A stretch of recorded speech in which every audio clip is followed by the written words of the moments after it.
Ministry of Culture of Azerbaijan Republic, Barda Regional Administration of Civilization, Barda City No. 1 Children's Art School. The head teacher of this school, Aynura Sharifova. Today I am sharing information about Victory Day in Azerbaijan. The Victory Day is a public holiday in Azerbaijan that is celebrated on 8th of November in commemoration of Azerbaijan being the victory in 2020 Nagorno-Karabakh War, officially labeled as the Patriotic War, established by the decree of President of Azerbaijan.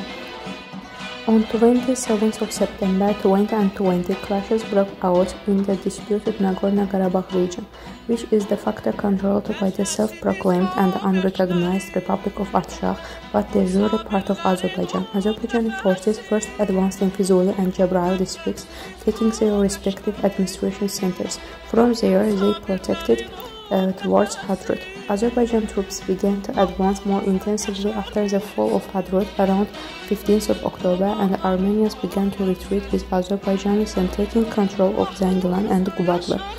Launching an offensive for Lachin, they also penetrated into Shah district, though its forest and mountain passes.